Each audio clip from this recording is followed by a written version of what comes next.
who failed to implement virtually any of the systems or controls that are necessary for a company entrusted with other people's money or assets. Many questions remain. We know the following. First, customer assets at FTX.com were commingled with assets from the Alameda trading platform. That much is clear. Second, Alameda used client funds to engage in margin trading. Loans and other payments were made to insiders in excess of $1.5 billion. Hello everybody, so this is Crypto Della here. Welcome to another video. In this video, as you can see, we're going to read a few tweets from the former FTX CEO, Brett Harrison. He's basically saying that, his time at FTX, why he left, and the scrutiny that he had to face after the FTX collapse. So as you can see here, that's when he stepped down in September 27 last year, 2022. As of the 14th of January, he did put out a bunch of tweets, as you can see here, one of 49, examining why he left. Many have asked questions about my time at FTX US and why I left when I did. As I indicated earlier this week, I'm happy to begin sharing my experience and perspectives publicly on the situation. So the truth was that FTX US hadn't felt to me like a dream job. It appeared to the industry and media for some time, and my departure was not abrupt. My relationship with Sam Bankman-Fried and his deputies had reached a point of total deterioration after months of dispute over management practices at FTX. The FTX Group's collapse appears to stem from absolute concentration of control in the hands of a small group of grossly inexperienced and unsophisticated individuals. So he was the president at the time, and it looks like he and Sam Bankman-Fried were not seeing eye to eye. But of course, this is not the first time that founders and CEOs do not see eye to eye. But let's continue to see what else he has to say. My first few months at FTX US was wonderful. I worked largely independent of Sam to grow a US-based team and foster a professional environment prepared for regulated businesses. But for the most part, I noticed that while Sam was rarely engaged in the US business, decisions impacting the US would come without warning and from the Bahamas. 6 months into my time at the company, pronounced cracks began to form in my own relationship with Sam. So Sam was actually a student of his, and Sam hired him to be the president of FTX at the time. So around then, I began advocating strongly for establishing separation and independence for the executives, legal and developer teams of FTX US, and Sam disagreed, unfortunately. Loans that were given to Mr.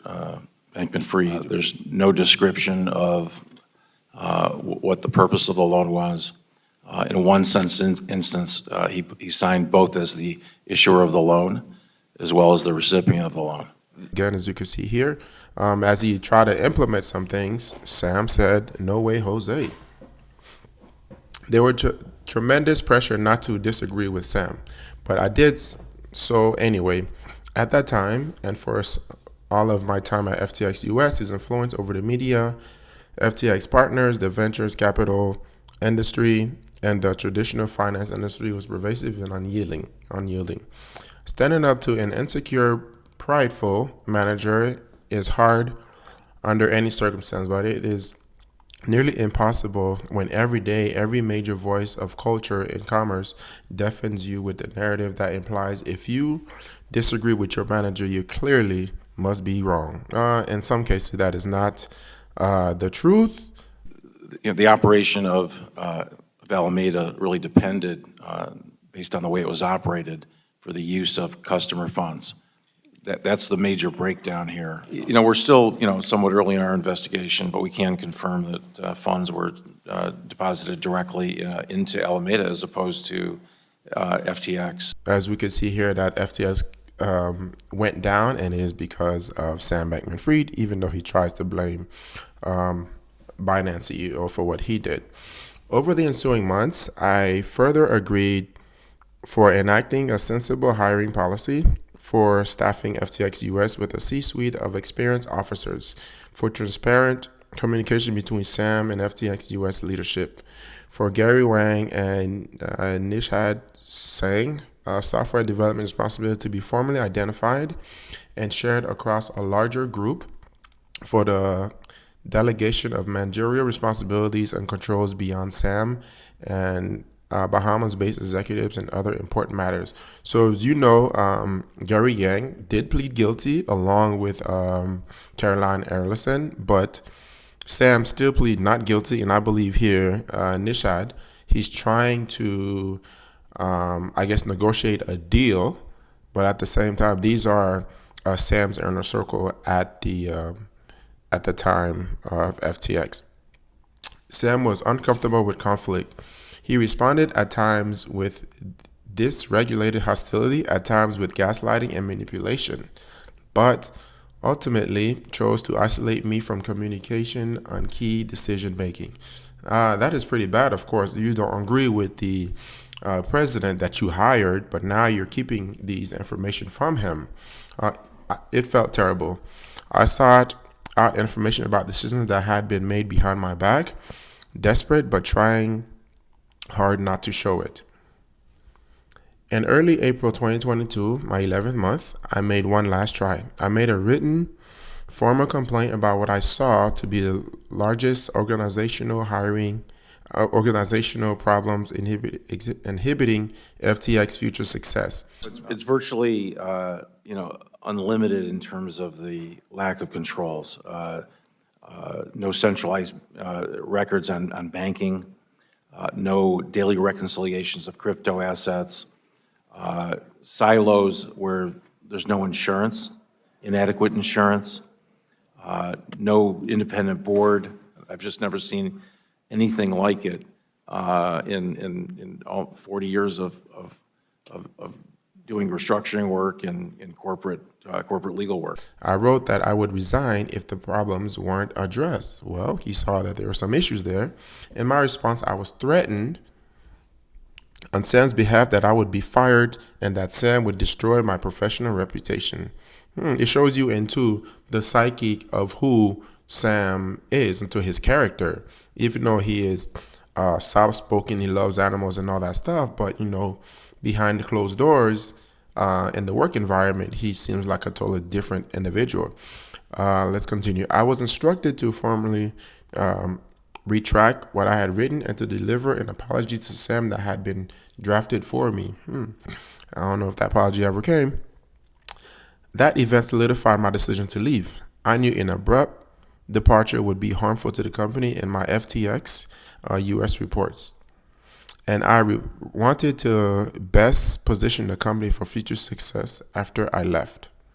It is clear from what has been made public that the scheme was held closely to Sam and his inner circle at FTX.com in Alameda, which I was not part of, nor were other executives at FTX US. So they were kept in the dark about what's going on.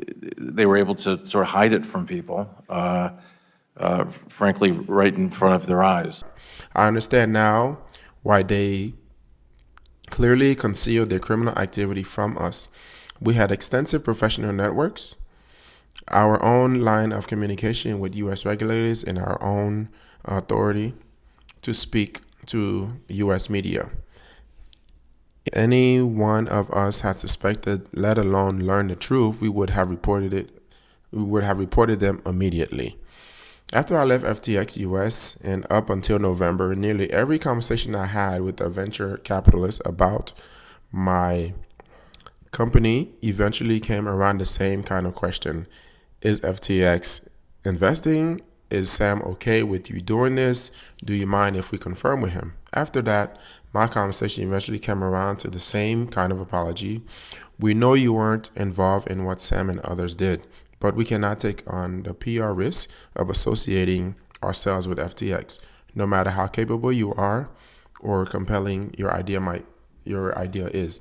Well, that's unfortunate that he is being blamed for part of what happened at FTX because he was at one point the president for, I think, 17 months or something like that, that people don't want to deal with him because of his association with FTX.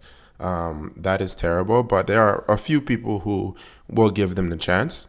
I'm grateful from the bottom of my heart to those who showed me unwavering trust and support through the turbulence of the last 2 months. You see? And one of those is Anthony Noyes, and remain focused on the future, even as they themselves have been harmed by the tragedy of FTX collapse. I credit them, along with my family, with getting me through the most devastating and destabilizing events of my professional life. And one of those people who supported him is Anthony, and is this. I don't think that has anything to do with it at the time. It's important to pick up and fight for your friends, especially when they have had setbacks. Don't walk away. Be there, and they will never forget. And of course, Christine Smith.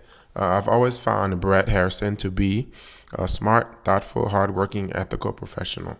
I'm honored to consider him a friend and look forward to seeing what he builds next. One of those friends that stick closer than a brother. And of course, this is Anthony is basically supporting him and also an investor in what it is. And this is Anthony, of course, supporting Brett Harrison in his next venture. Brett, I am proud to be an investor in your new company. Go forward. Don't look back. Wishing you the best. All right. Thank you again for watching another video by Crypto Deli.